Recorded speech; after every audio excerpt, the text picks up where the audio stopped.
Saber o futuro pode parecer uma vantagem, até a hora em que você descobre, por escrito, onde e quando vai morrer. E é exatamente isso que a estreia da temporada final de Outlander faz com Jaime Fraser.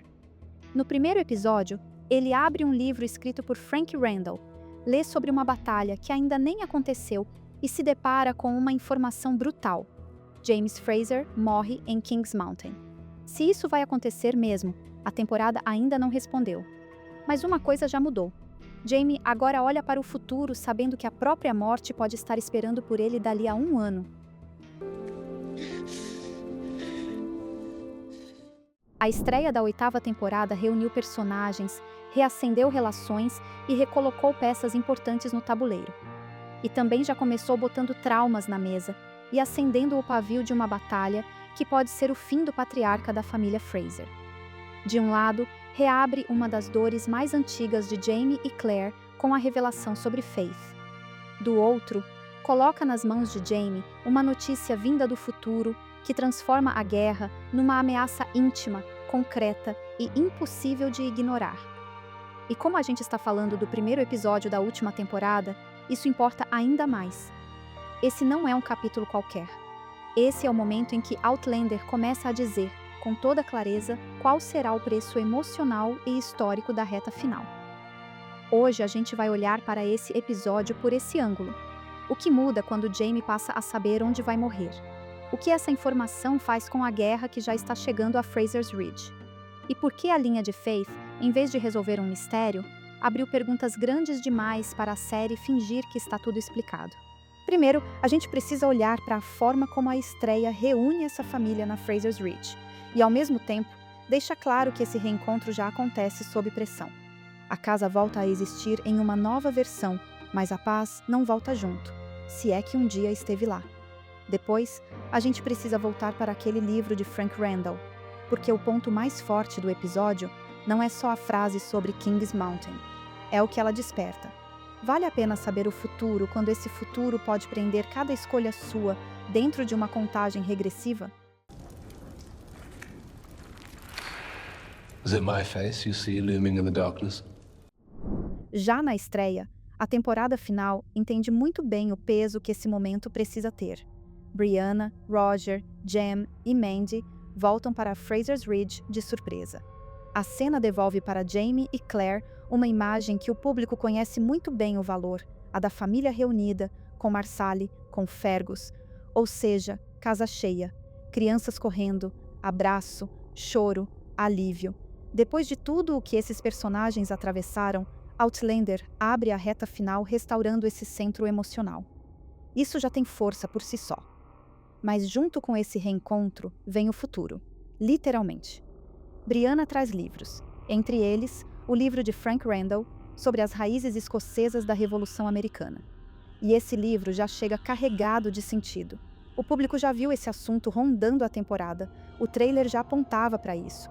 E o próprio canal Série Histórica já vinha lendo esse material como peça importante da reta final. Então o episódio não trabalha essa entrada como uma curiosidade qualquer. Ele trabalha como ameaça anunciada. À noite, Jaime abre o livro. Vê a foto de Frank. E então vem o golpe. Jaime diz a Claire que Frank escreveu sobre uma batalha futura no interior, a Batalha de Kings Mountain, e que é ali que James Fraser morre. Esse detalhe reorganiza o episódio inteiro. Até aquele momento, a guerra estava se aproximando da vida dos Fraser. Depois disso, ela ganha endereço, prazo e possível consequência final. E o prazo importa muito aqui. O episódio se passa em 1779. Kings Mountain aconteceu em 1780. Ou seja, o que entra na cabeça de Jaime não é uma ameaça vaga para algum dia distante. É a ideia de que, se Frank estiver certo, existe uma contagem regressiva de cerca de 1 ano correndo a partir dali. E isso pesa ainda mais por causa de quem está do outro lado dessa página. Because they were so different. You should have told me. Esse episódio faz uma coisa muito interessante com Frank Randall. Jaime já viveu anos sob a sombra de Frank, mesmo sem nunca ter convivido com ele. Frank fez parte da vida de Claire, criou Brianna, era presença inevitável no que Jamie sabia sobre o século XX. Mas aqui acontece algo novo. Pela primeira vez, Jamie tem um contato direto com Frank, mesmo que indireto na forma. Ele vê o rosto dele, ouve a voz dele, lê as palavras dele. E isso dá à cena uma estranheza muito própria de Outlander, porque Frank também viveu anos convivendo com a presença de Jamie sem tocar nele de verdade. Jamie estava nos traços da Brianna, na história da Claire, no passado que Frank nunca conseguiu apagar. Agora é Jamie quem encara Frank de frente, só que por meio de um livro que fala da própria morte dele. Essa é uma leitura que vale muito aqui, porque os dois homens estão ligados profundamente às mesmas duas mulheres, Claire e Brianna. E mesmo sem terem dividido a vida no mesmo tempo, a série faz esse encontro acontecer tarde demais, no momento em que a guerra se torna também herança, disputa e aviso.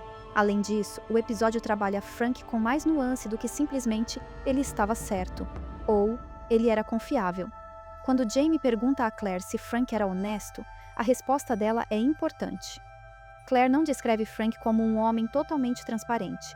Ela admite que ele guardava segredos, e ao mesmo tempo afirma que ele não escreveria algo que soubesse ser falso. Isso melhora muito a cena, porque o problema não é decidir se Frank é um santo ou um manipulador. O problema é que o livro tem peso histórico, mas o homem por trás dele continua cercado de ambiguidades. Então a pergunta mais inquietante deixa de ser apenas se o livro está certo. A pergunta passa a ser: o que exatamente Frank sabia? E essa dúvida fica ainda mais forte, porque a batalha citada ali não é invenção da série. He kept secrets, but then again, so did I. Kings Mountain foi uma batalha real da Revolução Americana. Ela aconteceu em 7 de outubro de 1780, na região de fronteira entre as Carolinas, e foi uma vitória importante para a causa patriota. Esse dado histórico não entra aqui só para ornamentar o roteiro. Ele entra porque muda a forma de ler o perigo. O episódio está em 1779. A batalha aconteceu em 1780. Então, quando Jamie fecha aquele livro, ele não está pensando num futuro remoto. Ele está pensando numa guerra que já está batendo na porta e numa batalha que, historicamente, está muito perto. Outro detalhe importante é que Kings Mountain envolveu homens da região de fronteira, muitos deles de origem escocesa e escocesa-irlandesa. Então, o tema do livro de Frank faz bastante sentido. Ele está estudando justamente a presença escocesa na Revolução, e isso torna a menção a Jamie historicamente plausível dentro do universo da série. Agora, o que mais me interessa aqui é o efeito dramático disso tudo. Pela primeira vez, Jamie não está lidando apenas com a guerra como comandante, homem de família ou proprietário da Fraser's Ridge. Ele está lidando com a guerra como alguém que já ouviu onde pode cair morto. Isso muda a leitura de tudo o que vem depois, da leitura dos movimentos políticos na região ou decisão militar, e até da própria casa. Porque a Fraser's Ridge volta a existir nesse episódio, mas volta já cercada por um conflito que agora tem data histórica e destino possível. I cannot say bees are the most traditional homecoming gift, but it's very thoughtful of you, Lizzie. E esse é um dos acertos mais fortes da estreia. A casa volta. Aquela sensação de abrigo com a família unida. Mas a paz, não volta junto. Ian constrói uma nova casa para Jamie e Claire. Rachel está grávida. Fanny ganha um quarto. Claire recupera um espaço de cirurgia. Brianna e Roger reaparecem com as crianças. Tudo isso passa a sensação de recomposição, como se a série dissesse que, antes do último grande abalo, ela quer reunir esse núcleo outra vez. Faz sentido, porque quando a narrativa recompõe laços, ela aumenta o tamanho do que pode ser perdido. Ao mesmo tempo, o episódio vai espalhando sinais de que a guerra já entrou nesse território. Em Savannah, Fergus está imprimindo material sedicioso contra os britânicos. Isso conversa diretamente com a história real. Panfletos, jornais e impressos tiveram um papel central na Revolução Americana, porque a disputa também passava pela palavra, pela circulação de ideias e pela formação de opinião política. Na Ridge aparece Charles Cunningham, esse ex-capitão britânico que chega cordial, simpático, muito bem ajustado, mas que causa desconfiança. E essa desconfiança é plantada no episódio de propósito. Durante a ausência de Jamie e Claire, ele foi ganhando espaço na Fraser's Ridge por meio do entreposto. E naquele contexto, controlar mercadorias também significava ganhar influência e poder local.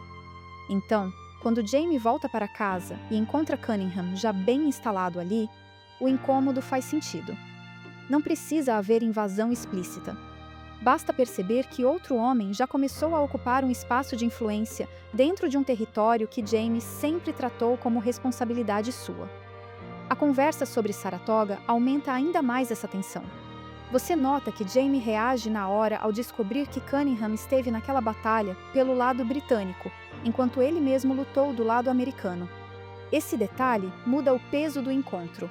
Cunningham chega a Ridge carregando justamente a guerra que Jamie sabe que está cada vez mais perto de casa. E existe ainda o detalhe dos homens enforcados marcados como lealistas. Isso é importante porque lembra uma coisa que muita gente esquece quando pensa na Revolução Americana. Ela também foi uma guerra entre vizinhos, entre comunidades divididas, entre pessoas vivendo no mesmo território e puxando em direções opostas. Não era só colônia contra metrópole.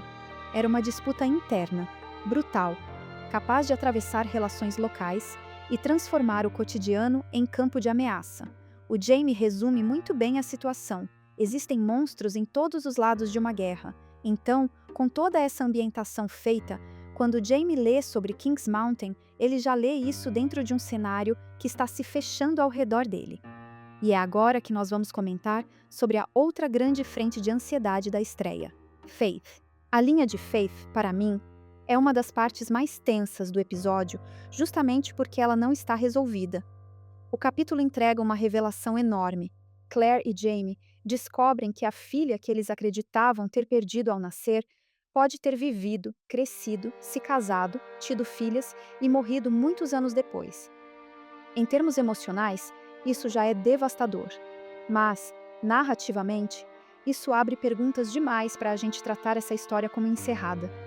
É por isso que eu não compraria uma leitura simples aqui. O episódio sugere que a mãe de Jane e Fanny seria Faith Fraser. Certo. Mas, se Faith viveu, quem a tirou dos pais? Por que isso aconteceu? Quem a criou? Quem cuidou dela quando bebê? Por que Master Raymond pediu perdão a Claire? E por que Mother Hildegard esconderia uma verdade desse tamanho? Essas perguntas são grandes demais para ficarem abafadas por uma sensação de então Faith foi amada e seguiu a vida. A fala do Jamie para consolar Claire funciona dentro da cena, porque ele está tentando impedir que ela despenque num vazio total. Ele está oferecendo a única linha possível de conforto naquele instante. Mas o roteiro do episódio, na minha leitura, não ganha nada se a gente aceitar isso como explicação suficiente. Pelo contrário, o que dá força a essa linha é justamente o fato de ela ainda estar cheia de buracos, e isso me interessa muito mais para a temporada final, porque aí Faith deixa de ser apenas uma revelação triste e vira uma pergunta ativa da história. O passado de Claire e Jamie volta a se mover, a exigir respostas e a cobrar sentido. E no meio disso está Fanny.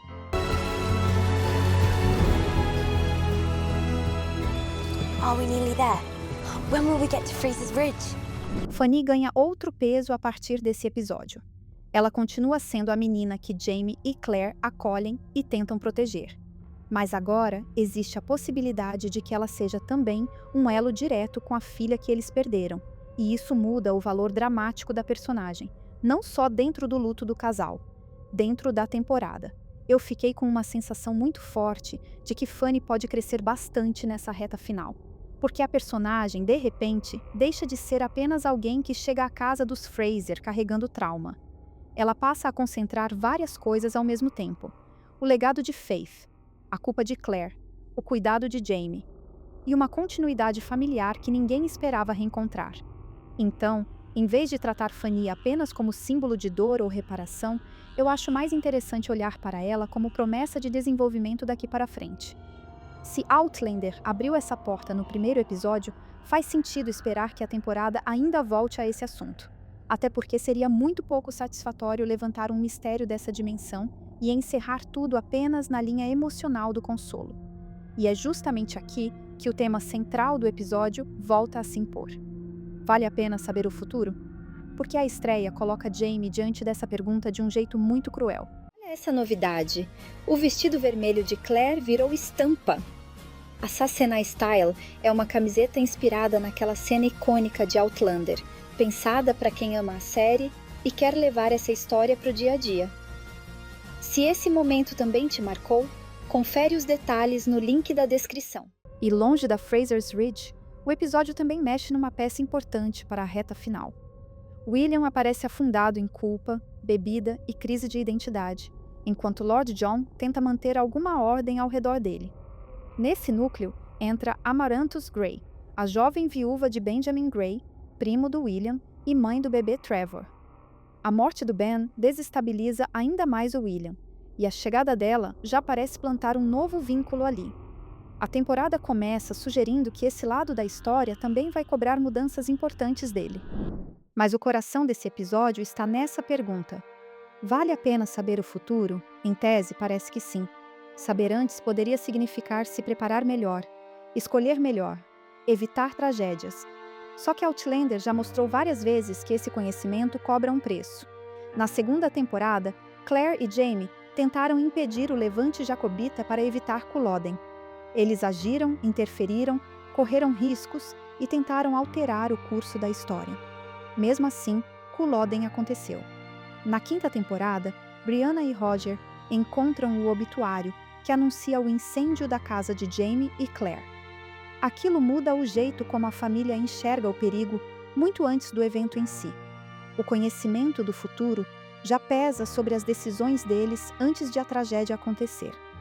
Ao longo da série, Claire também usa saberes do futuro na medicina. Personagens fazem escolhas com base em informações antecipadas. Em alguns momentos isso ajuda, protege, orienta. Em outros, apenas torna a espera mais angustiante. É por isso que esse tema define tão bem o coração do episódio. Porque Jamie agora tem informação. E essa informação pode funcionar de dois jeitos. Ela pode ser ferramenta e pode ser prisão. Pode ajudar Jamie a tentar evitar King's Mountain e pode também envenenar cada decisão dele com a sensação de que, aconteça o que acontecer, já existe um texto dizendo onde tudo termina. Isso torna a estreia muito mais forte do que um simples episódio de retorno. Ela pega um dos temas centrais de Outlander, o conhecimento do futuro, e leva isso para o ponto mais doloroso possível, o fim do próprio Jamie. E tem mais uma peça importante nesse tabuleiro que o episódio recoloca em circulação: o ouro. Quando Brianna e Roger contam sobre Rob Cameron, a temporada também reativa essa linha. Não é o eixo principal da estreia, mas é importante notar porque mostra que o episódio não está só abrindo uma frente de conflito, está reacendendo várias ao mesmo tempo. Temos a guerra chegando mais perto. Temos o livro de Frank e a ameaça de King's Mountain. Temos Faith voltando como mistério ainda mal explicado. Temos Fanny ganhando peso novo. E temos o ouro outra vez pairando sobre a família por causa do que aconteceu com Rob Cameron. Ou seja, a estreia não trabalha com uma única bomba dramática. Ela organiza várias linhas de pressão e já mostra que a reta final não vai caminhar em faixa única. Vai ser uma temporada de conflitos cruzados, passado mal resolvido, ameaça histórica e disputas que atravessam mais de uma geração. Por isso esse episódio tem o peso que tem. Ele não recomeça a história. Ele muda o clima da história. E isso aparece até na forma como a série recoloca Frank em cena. Não como lembrança suave do passado de Claire, nem como curiosidade acadêmica, mas como o homem que, décadas depois, talvez tenha deixado registrado o ponto em que Jamie Fraser cai. A estreia da 8ª temporada não voltou devagar. Ela reuniu essa família outra vez, reabriu uma das dores mais profundas de Jamie e Claire, reacendeu a linha do ouro e colocou Jamie diante de uma pergunta que pode perseguir o resto da temporada. Vale a pena saber o futuro, quando esse futuro diz onde você pode morrer? Porque se Frank Randall estava certo, King's Mountain deixa de ser apenas mais um evento da Revolução Americana. Ela passa a ser o lugar para onde Outlander pode estar empurrando Jamie Fraser desde já. E para mim, é isso que faz esse primeiro episódio funcionar tão bem como a abertura de temporada final. Ele já entra levantando perguntas grandes demais para ficarem contidas num único capítulo. O que realmente aconteceu com Faith? Por que essa história foi escondida? e o livro de Frank está antecipando a morte de Jamie, ou preparando a gente para uma grande virada. Eu quero muito saber o que você achou dessa estreia. E, principalmente, quero saber o seguinte: se você estivesse no lugar do Jamie, você gostaria de saber com antecedência onde pode morrer? Ou você acha que esse tipo de informação só transforma o futuro numa prisão? Muito obrigada por assistir. Nos vemos no próximo vídeo sobre essa série histórica.